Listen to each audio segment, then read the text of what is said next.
Hello, Troy Hurt with Cedar Creek Dulcimers, and we're going to learn how to play the psalteries. Now, in our catalog, you'll see two different types of psalteries. There's the Pluck psaltery and then the bowed psaltery. Now, in the Old Testament, when you read of an instrument called a psaltery, it would be more like this plucked instrument right here. And basically what a psaltery was, it was like playing a harp, but you played it down flat. So eventually, instead of a psaltery, most people just started calling it a lap harp because that was a little bit easier to spell, no silent P, in the front. Well, our friend that makes these, he just made a simplified way to learn how to play the psaltery. So what he does, he makes these little sheets he sends along with his psalteries, the Pluck psalteries, and that basically you just slide the sheet and follow the dots and you're playing a song. Like here's You're My Sunshine.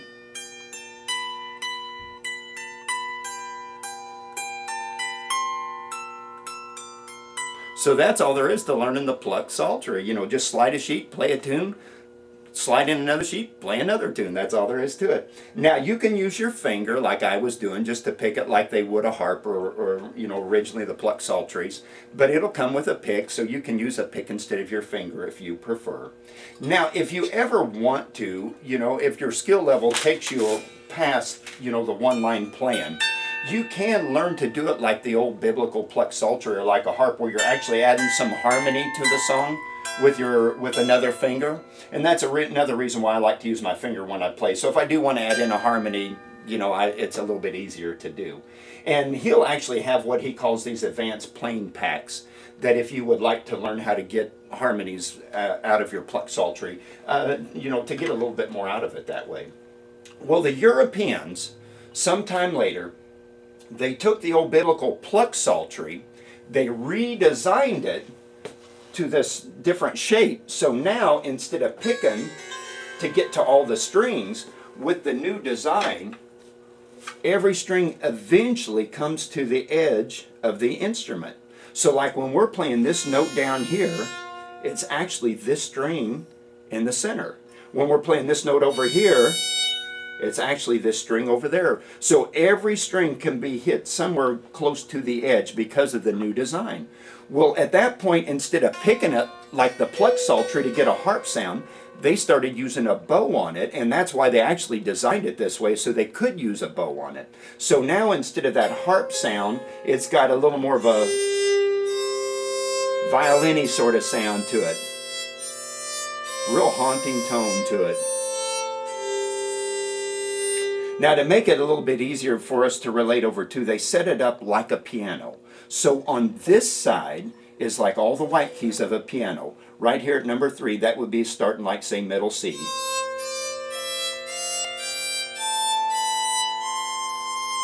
And then across are all the black keys. Matter of fact, when you realize that, it starts to look like a piano. Like when we're over C and D, there's 2 black keys. When we're over F, G, and A, there's 3 black keys, just like on a piano. And so that way, piano players can relate over real quickly to it. And basically, that's what it ends up being. It's like sitting there just doing a one-line piano song.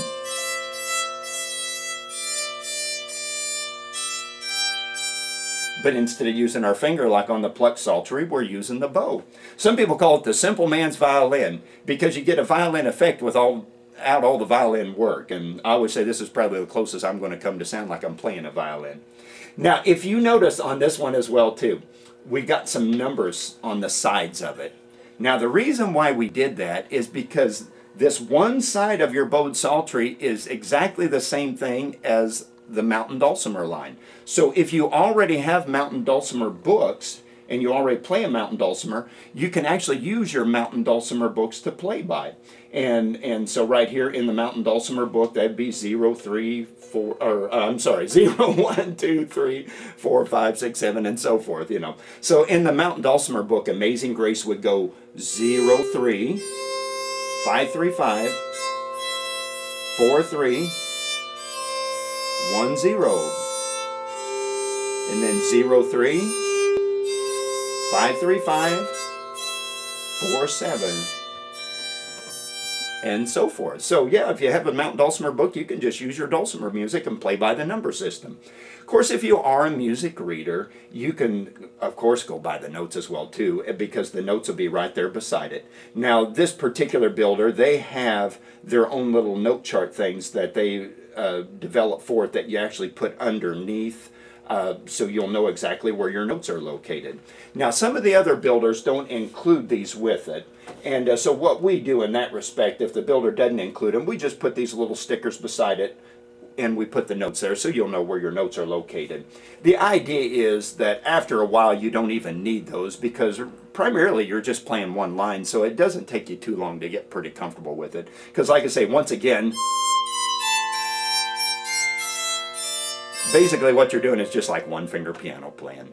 Now, most of the books that work great, I should say, for the bowed psaltery are these easy play keyboard books like this one right here. Now, what's nice about them is they do play by the notes, but they write the name of the notes down. So even if a person like me and isn't a swift music reader, you can still follow this book without even having to know how to read music prior to it. Basically what it is, instead of following the numbers like out of the dulcimer book, I mean, you're following the alphabet. So you're still not required to be a music reader to use these books, but technically you are playing by notes. And once again, of course, if you are a piano player, well then you just go ahead and, you know, use your piano knowledge for it, that's for sure. Well, that's basically all there is to playing the bowed psaltery and the pluck psaltery. Both of them are basically one finger piano playing, except here we're using the bow instead of our finger, and that's all there is to it. A real easy way to get into music quickly and to still have a good sound to it. If you do have any further questions, feel free to give us a call at our shop, or you can visit our website, www.cedarcreekdulcimers.com, or you can email us at info@cedarcreekdulcimers.com. But have fun playing.